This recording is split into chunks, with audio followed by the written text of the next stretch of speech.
Movie में हमें 2013 का टाइम दिखाया गया है, जहां दुनिया पर एक एपिडेमिक फैल चुका है। ये एपिडेमिक पूरे प्लेनेट पर है और लोग बाहर जाने से डरते हैं, क्योंकि अगर वो बाहर जाते हैं तो कुछ ही सेकंड्स के अंदर उनकी मौत हो जाती है। पूरा सिटी, पूरा टाउन, बल्कि पूरी की पूरी दुनिया बिल्कुल सुनसान है। सब लोग छुपे बैठे हैं। इसके बाद हमें एक आदमी मार्क दिखाया जाता है, जो कि अपनी वर्क प्लेस पर 3 महीनों से रह रहा है। कैफेटेरिया में मौजूद खाने को खाकर जिंदा रह रहा है और साथ ही साथ अपने वर्कर्स के साथ एक पैसेज वे को खोदने में मदद कर रहा है। पैसेज वे उनको सब वे की तरफ लेकर जाएगा। एक दिन वो देखता है कि किसी ने कार की विंडो तोड़ दी है और उसमें से जीपीएस ले लिया है। इसको बहुत ज्यादा गुस्सा आता है और ये अपने वर्कर्स को जल्दी जल्दी खोदने का कहता है, क्योंकि ये गुस्से में था और अपने वर्कर्स को जल्दी काम करने का कह रहा था। मगर इसमें इसी का फायदा हुआ, क्योंकि इन्हें रास्ता बनाते बनाते इस बिल्डिंग में से ही एक सेफ रास्ता मिल गया था बाहर जाने का, जो कि एक अंडरग्राउंड रास्ता था। सब लोग लाइन में लगे हुए थे, क्योंकि सभी इस सबवे से बाहर निकलना चाहते थे। तभी मार्क वहाँ पर एक अजीब सी चीज देखता है। वो देखता है कि उसके बॉस के बैग के अंदर जीपीएस है।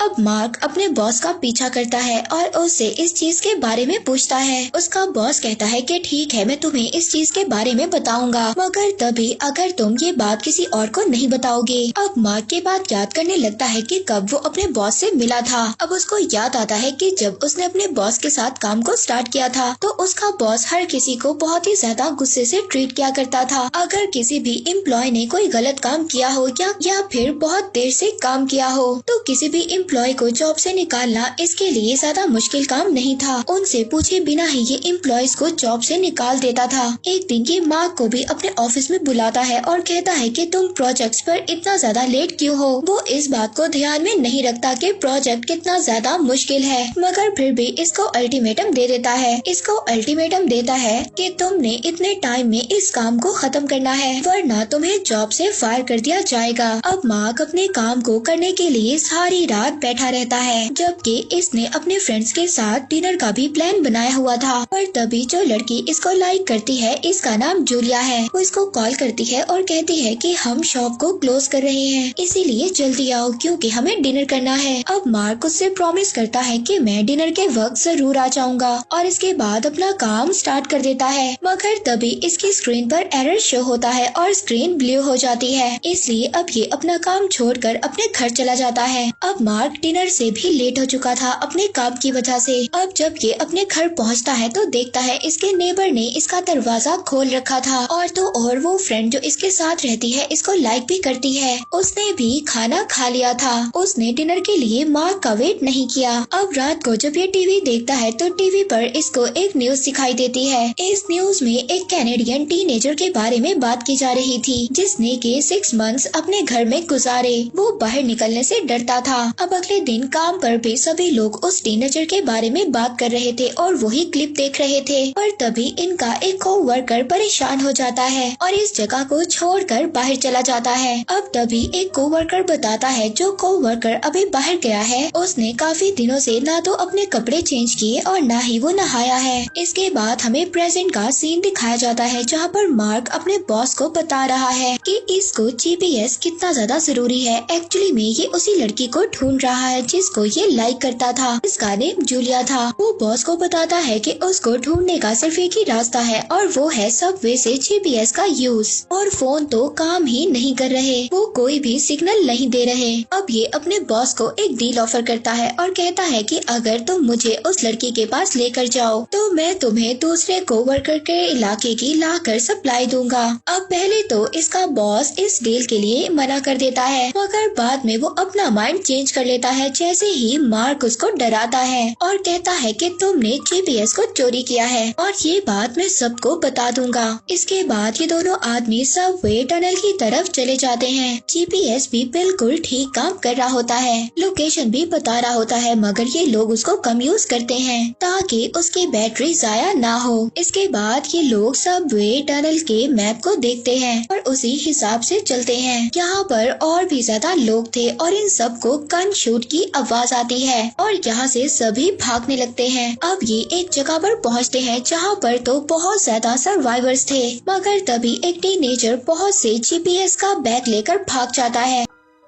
ये दोनों स्टेशन पर उस टीनेजर का पीछा कर रहे थे जो कि अपस्टेयर से ऊपर की तरफ भाग रहा था। अब आखिरकार वो टीनेजर एक एरिया में पहुंच जाता है जहाँ पर वो बाकी लोगों के साथ मिल जाता है। अब उस टीनेजर का दूसरा साथी अपनी गन दिखाता है और इन दोनों को डराता है। अब यहाँ पर मार्क और उसका बॉस दोनों घुटनों के बल बैठ जाते हैं। वो टीनेजर और उसका साथी दोनों बैग को खोलते हैं और खुश हो जाते हैं। अब वो आहिस्ता से मार्क के पास भी आते हैं ताकि वो इसका बैग भी ले सके, मगर तभी लाइट चली जाती है स्टेशन में, जिसका फायदा मार्क और उसका बॉस उठाते हैं। मार्क का बॉस इन लोगों पर जंप करता है और कोशिश करता है कि इन लोगों से गन ले सके। वहाँ पर मार्क भी लड़के से टैकल करता है और उससे जीपीएस वापस ले लेता है। अब जीपीएस वापस लेते लेते जमीन पर गिर जाता है और उसकी स्क्रीन क्रैक हो जाती है। अब मार्क तो एक कॉलम के पीछे छुप जाता है जबकि उसका बॉस दूसरे आदमी से गन लेकर उसको मार देता है। अब मार्क और उसका बॉस दोनों रनवे की तरफ जाते हैं और क्राउड में जाकर छुप जाते हैं ताकि वो लोग इन्हें ढूंढ ना पाए। अब ये दोनों जाकर स्टेयर्स पर रुक जाते हैं जहाँ पर मार्क का बॉस रुककर अपने हाथ पर पट्टी बांधता है। जख्म हो चुका था, कट लगा था। वहाँ पर मार्क जीपीएस को देखता है जो गिरने के बाद काम कर रहा है या नहीं। वो जीपीएस एक्चुअली में काम कर रहा था और वो बहुत ज्यादा खुश था। वो कहता है शुक्र है जीपीएस काम कर रहा है। इसके बाद मार्क अपने बॉस को देखता है जिसके पास वही गन थी जो उसने डाकुओं से ली थी। अब मार्क ये सोचता है कि शायद इसका बॉस अपनी कमिटमेंट से हट जाए, लेकिन इसका बॉस इसको कहता है कि मैं अपनी कमिटमेंट से नहीं हटता। वहाँ पर मार्क सोचता है कि पेंडेमिक से पहले वक्त कितना ज्यादा अच्छा था, काश के वही वक्त दोबारा आ जाए। वो सोच रहा था कि पेंडेमिक से पहले एक सुबह जब वो अपने अपार्टमेंट को छोड़ रहा था तो साथ वाले अपार्टमेंट से उसको बहुत ज्यादा बदबू और मक्खियों की आवाजें आई। वो अपार्टमेंट का दरवाजा खोलकर उसके अंदर चला जाता है, मगर इस अपार्टमेंट में तो हर तरफ ट्रैश पड़ा हुआ था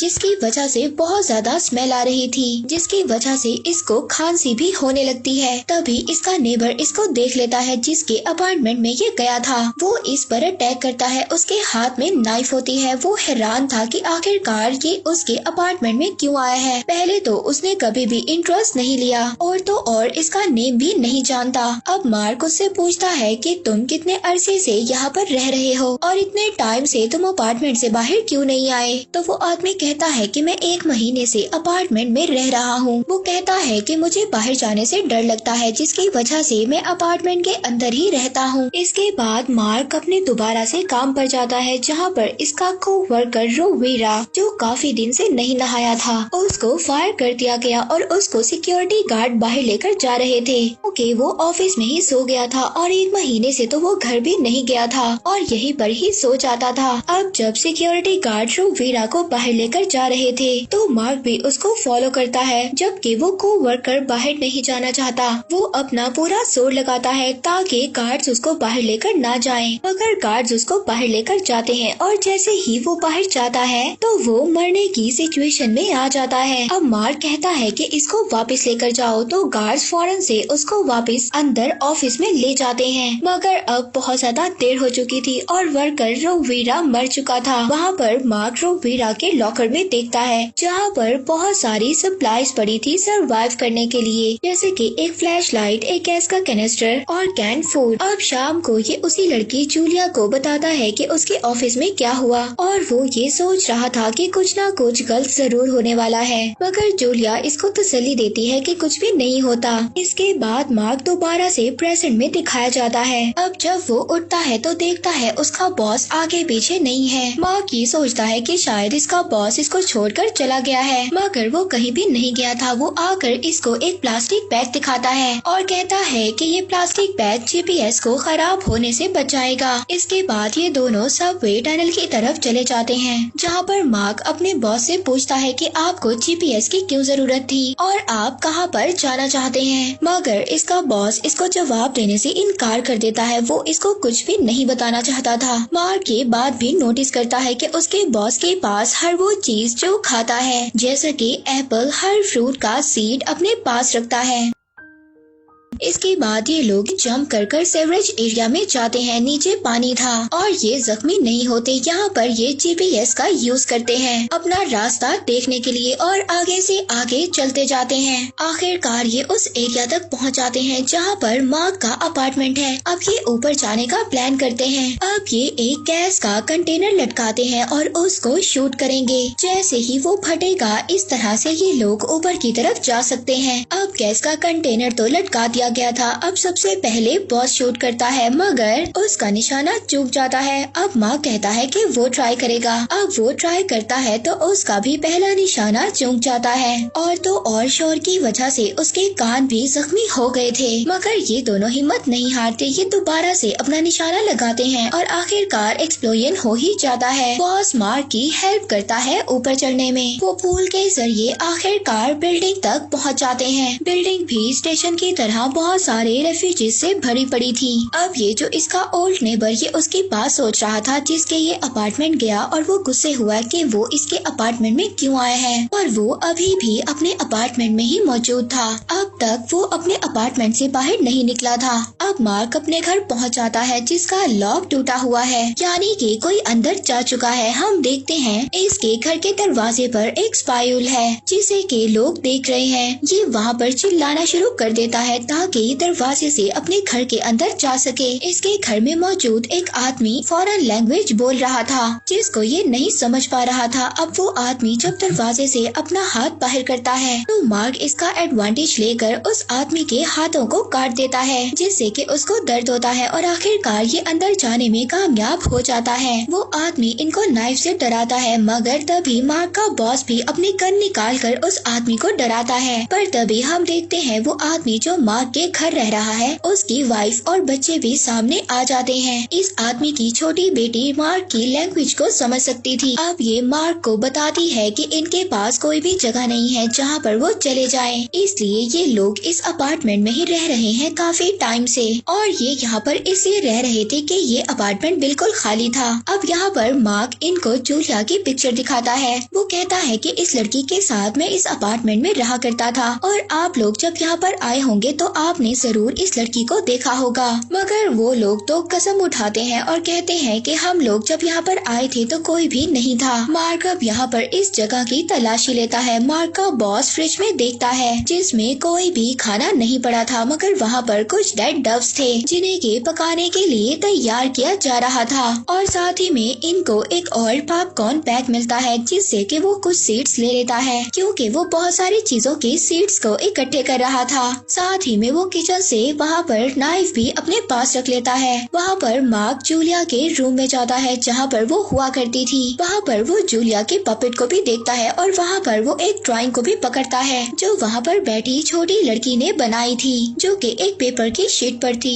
इसके कॉर्नर पर एक डॉक्टर का नाम देखता है। वहाँ पर एक अल्ट्रासाउंड की पिक्चर थी जिससे मार्क को पता चलता है कि जूलिया का बेबी होने वाला था जबकि मार्क इस बारे में कुछ भी नहीं जानता था। अब मार्क ये सोचने लगता है कि जूलिया के साथ आखिरी वक्त उसका कैसा था। ये सोचता है कि आखिरी बार ये दोनों मिलकर न्यूज देख रहे थे जहाँ पर पेंडेमिक के बारे में बताया जा रहा था। गवर्नमेंट अच्छे से जानती थी कि किस तरह से लोगों की डेथ हो रही है और सब लोग पैनिक हैं मगर गवर्नमेंट का ये कहना था कि आप लोगों को परेशान होने की जरूरत नहीं है। आप लोग अपने एवरीडे टास्क वैसे ही करें जैसे आप लोग पहले किया करते थे। आप लोग एक नॉर्मल लाइफ गुजारें। मार्क अब जो ये न्यूज सुन रहा था इसे सुनकर इसका मूड और भी ज्यादा खराब हो जाता है। इसके बाद ये अपने काम पर चला जाता है जहाँ पर जाते हुए ये देखता है कि रोड पर हर तरफ कचरा इकट्ठा हुआ है। लोग बहुत ज्यादा कम रह गए हैं और तो और सबवे पर एक आदमी मास्क पहनकर खड़ा हुआ है। अब ये जब ऑफिस पहुँचता है तो जूलिया को कॉल करता है मगर जूलिया की जगह एंड्रिया कॉल उठाती है और बताती है मार्क को कि जूलिया तुमसे बात नहीं करना चाहती। दोनों के बीच में फाइट हो गई थी क्योंकि मार्क को बच्चे पसंद नहीं थे जबकि जूलिया को बच्चे बहुत ज्यादा पसंद थे और न ही मार्क ये चाहता था कि उनका कोई बेबी हो।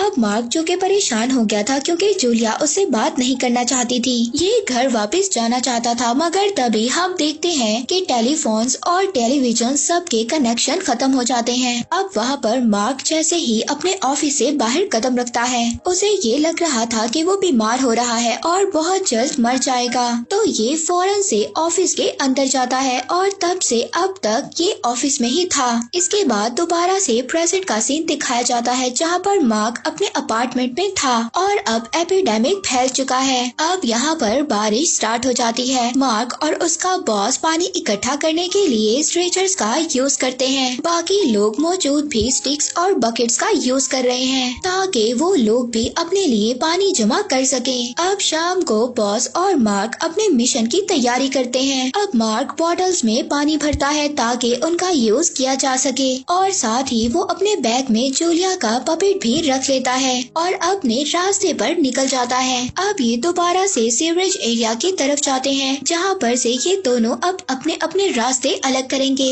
इस बात पर ही ये दोनों बहस स्टार्ट कर देते हैं क्योंकि मार्क तो मॉल की तरफ जाना चाहता था जहाँ पर जूलिया काम करती थी, ये पता लगाने के लिए कि जूलिया वहाँ पर है या नहीं। मगर क्योंकि बॉस तो मॉल की तरफ नहीं जाना चाहता था, वो कहता है कि तुम्हारी और मेरी डील यही थी कि मैं तुम्हें अपार्टमेंट तक पहुँचा दूँ। अब ये मेरी गलती तो नहीं है कि जूलिया वहाँ अपार्टमेंट में नहीं थी। मैंने तो अपनी डील पूरी की और अब जीपीएस मेरा है और अब मैं वहाँ पर जाऊँगा जहाँ पर मैं जाना चाहता हूँ। अब बॉस यहाँ पर मार्क से नाइफ भी ले लेता है और कहता है कि तुम जूलिया को तलाश कर रहे हो और पता नहीं वो जिंदा भी है या नहीं। इस बात पर मार्क को गुस्सा जाता है और वो अपने बॉस को मारना स्टार्ट कर देता है। अब इसी लड़ाई में बॉस अपनी छुरी भी नीचे गिरा देता है और मार्क की फ्लैश लाइट भी नीचे गिर जाती है और वो टूट जाती है। मार्क अपने बॉस से कहता है कि मेरी वाइफ और मेरे बेबी से ज्यादा इम्पोर्टेंट और क्या चीज हो सकती है और तुम मेरी हेल्प क्यों नहीं कर सकते। मगर बॉस उससे कहता है कि मेरे लिए भी और भी ज्यादा कुछ इम्पोर्टेंट है। वो मार्क को बताता है कि वो हॉस्पिटल में जाना चाहता है जहाँ पर उसके फादर थे। वो बताता है कि उसके फादर बहुत ज्यादा बीमार थे और वो हॉस्पिटल में ही थे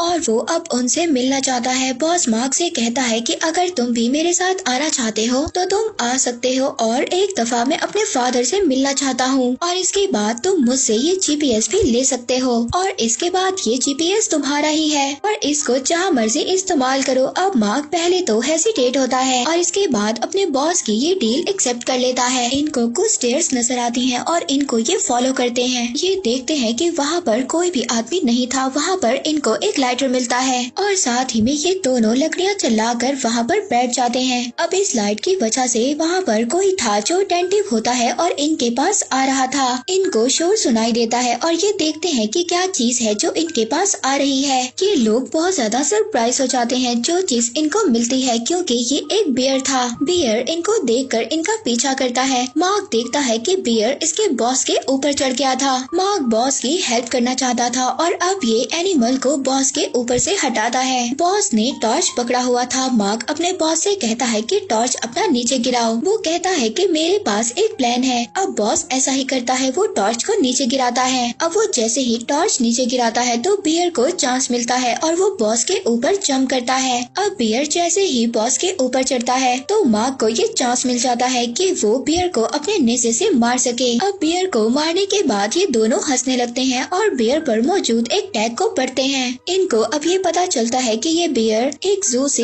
यहाँ पर चर्च में पहुँचा है। कुछ टाइम के बाद हम देखते हैं कि ये दोनों मिलकर इस बियर का गोश्त खा रही हैं। इन्होंने बियर को आग पर रोस्ट किया और अब ये उसके मीट के मजे ले रहे हैं। अब यहाँ पर बॉस मार्क को थैंक्स कहता है और कहता है कि अगर तुम चाहते तो यहाँ से भाग भी सकते थे। तुम अगर चाहते तो तुम मेरी हेल्प ना करते और हर चीज तुम्हारी हो जाती। बॉस मार्क को ये भी बताता है कि अगर तुम अपना काम टाइम पर ना करते तो मैंने तुम्हें फायर ही कर देना था। ये सुनकर मार्क को हंसी आती है। बॉस उसको ये भी बताता है कि वो अपने फादर के लिए बहुत ज्यादा परेशान है क्योंकि वो अपने फादर के बगैर कुछ भी नहीं है, क्योंकि अगर वो मर भी जाए तो किसी को कोई भी परवाह नहीं सिवाय उसके फादर के।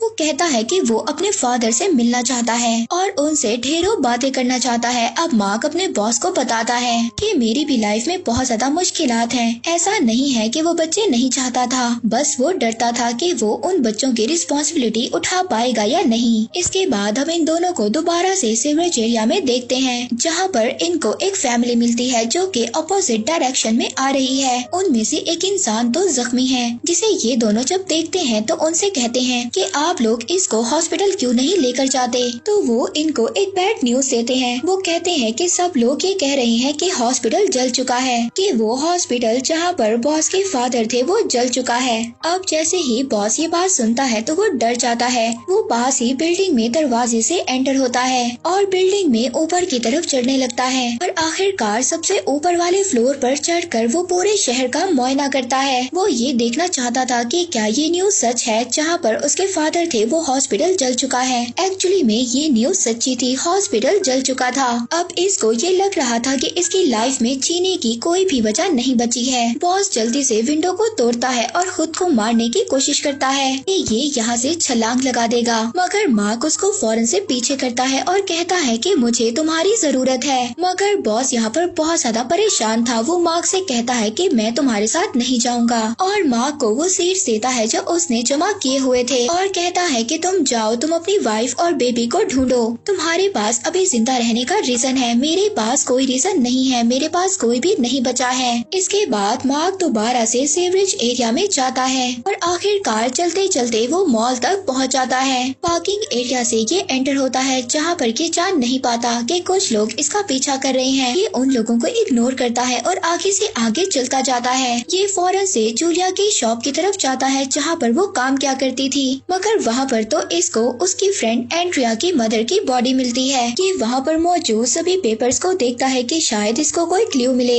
यहाँ तक कि इसको मिरर में कोई चीज नजर आती है। अब जब ये मिरर को डस्ट से साफ करता है तो उसके नीचे एंड्रिया ने एक नोट छोड़ा था अपनी मदर के लिए। एंड्रिया ने अपनी मदर को बताया था कि वो जूलिया के साथ सुपरमार्केट में बंद हो चुकी है। अब ये फौरन से सुपरमार्केट की तरफ जाता है, मगर एंटर नहीं हो पाता। वहाँ के लोगों ने रास्ता बंद कर दिया था ताकि लोग आकर खाना ना चुराएं। अब वहाँ पर जो इस मार्केट की रखवाली कर रहा था वो मार्क को डराता है कि अंदर मत आना। मार्क उसको जूलिया की पिक्चर दिखाता है जो वो अपने अपार्टमेंट से लाया था। वो गार्ड से कहता है कि ये किसी भी किस्म की मुश्किल नहीं चाहता, वो तो बस यहाँ पर इस लड़की को ढूंढने के लिए आया है। अब इनमें से एक आदमी वापस से अंदर की तरफ जाता है ताकि ये देख सके कि जूलिया है या नहीं, जबकि मार्क बाहर उस आदमी के वापस आने का वेट कर रहा होता है। पर तभी वो अपने पीछे एक शैडो देखता है। एक्चुअली में बहुत सारे लोग थे जो इसका पीछा कर रहे थे, मगर मार्क ने उन सब लोगों को इग्नोर किया। अब ये लोग मौका पाते ही मार्क जैसे ही उस आदमी से बात कर रहा था, ये लोग मार्केट के अंदर एंटर हो जाते हैं। मार्क जो इन सबको देख रहा था अब वो भी मार्केट के अंदर एंटर हो जाता है और जाकर जूलिया की फ्रेंड एंड्रिया से मिलता है। एंड्रिया उसको बताती है कि वो भी जूलिया से काफी टाइम तक नहीं मिली। फर्स्ट टाइम जब वो जूलिया से मिली थी वो उस दिन डॉक्टर के पास गई थी। अब मार्क एंड्रिया को एग्जिट की तरफ लेकर जाना चाहता था और कोई भी अटैकर जब इनके रास्ते में आ रहा था ये उसको मारता जा रहा था, मगर तभी डीलिंग से इनके ऊपर आग गिरती है जो इनके दरमियान में थी। एंड्रिया इसमें फंस चुकी थी। मार्क इसको इनकरेज कर रहा था कि तुम ये कर सकती हो, छलांग लगाकर इस साइड पर आ जाओ, मगर एंड्रिया बहुत ज्यादा परेशान थी। उसको ये लग रहा था कि वो नहीं कर पाएगी और मर जाएगी। अब सीलिंग से और ज्यादा आग गिरती है और एंड्रिया वहीं पर मर जाती है। अब मार्क फौरन से ऑपोजिट डायरेक्शन की तरफ भागने लगता है। तभी एक आदमी इसके ऊपर अटैक करता है, मगर बॉस आकर मार्क को बचा लेता है। वो आकर मार्क से कहता है कि मुझे पता था तुम्हें मेरी जरूरत जरूर पड़ेगी, मगर वो अटैकर अभी भी पीछे नहीं हटता और आकर बॉस पर अटैक कर देता है। बॉस मैनेज करता है और उसी आदमी को मारने लगता है जिसने इस पर अटैक किया था, मगर बॉस उसको छोड़ देता है ये कहकर कि वो अभी एक बच्चा है। वो कहता है कि मेरा जख्म इतना ज्यादा बड़ा नहीं है, मैं ठीक हो जाऊंगा। बॉस मार्क से कहता है कि हमें इस बिल्डिंग से निकलना होगा इससे पहले कि ये बिल्डिंग गिर जाए। अब ये लोग दोबारा से सीवरेज एरिया की तरफ जाते हैं, जहाँ पर सीवरेज में इनको एक होल मिलता है जो कि एक आदमी ने खोदा था। ये लोग इस होल से ऊपर चढ़ते हुए आखिरकार ये लोग एक मूवी थिएटर में पहुँचते हैं, जहाँ पर कोई भी आदमी नहीं था। वहाँ पर मार्क ग्लास डोर से बाहर की दुनिया देख सकता था। वहीं पर वो उसी डॉक्टर का ऑफिस भी देखता है जहाँ पर जूलिया गई थी। अब मार्क ये सोचता है कि वहाँ तक पहुँचना इम्पॉसिबल है क्योंकि टनल आगे ब्लॉक है। ये बहुत ज्यादा परेशान हो गया था, मगर अब ये सीढ़ियाँ चढ़कर ऊपर की तरफ जाता है ताकि ये दूसरी विंडो से ये देख सके दूसरी बिल्डिंग में कि जूलिया है या नहीं। मगर तभी ये देखता है कि बिल्डिंग में जूलिया है, मगर जूलिया इसकी तरफ नहीं देख रही थी। मगर ये पहचान चुका था कि ये जूलिया ही है। ये उसका नेम ले रहा था, चिल्ला रहा था इस उम्मीद के साथ कि वो भी इसको जरूर देखेगी। पहले तो वो इसको नहीं देखती, मगर कुछ ही देर के बाद वो इस तरफ को टर्न करती है। आखिरकार मार्क को देख लेती है। ये दोनों एक दूसरे को देखकर खुशी में रोने लगते हैं। मार्क जल्दी से नीचे आकर अपने बॉस को बताना चाहता था कि आखिरकार उसने जूलिया को ढूंढ लिया। इसका बॉस थिएटर में बैठा हुआ था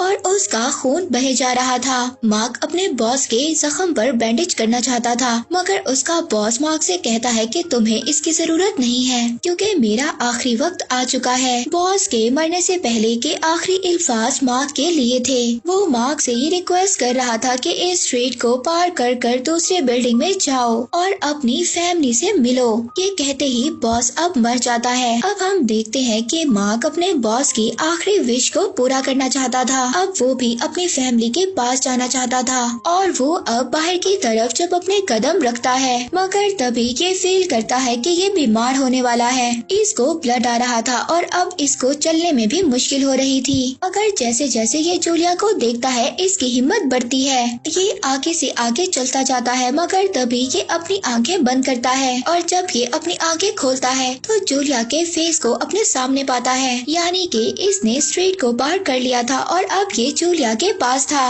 ये दोनों एक दूसरे को देखकर बहुत ज्यादा खुश थे और अब ये इसी बिल्डिंग में रहकर अपनी नई लाइफ स्टार्ट करते हैं। बहुत टाइम के बाद हम इन दोनों का बेबी भी देखते हैं। ये लोग पानी इकट्ठा करते हैं और खाना इकट्ठा करते हैं, मगर इनका बेबी बहुत ज्यादा स्ट्रॉन्ग था। जब ये चलना स्टार्ट करता है तो खुद ही चलकर बाहर चला जाता है। तब इनको पता चलता है कि न्यू जनरेशन में इस वायरस के खिलाफ उनकी बॉडी में इम्यूनिटी है। बहुत सालों के बाद जब इनका बेटा अपनी टीनेज में है, तभी बहुत से टीनेजर इनके बेटे को बाहर से देख रहे हैं। ये दोनों अपने बेटे को उनके साथ जाने के लिए अलाउ करते हैं ताकि वो भी बाहर की दुनिया देख सके। और इसी के साथ ये मूवी यहीं पर एंड हो जाती है।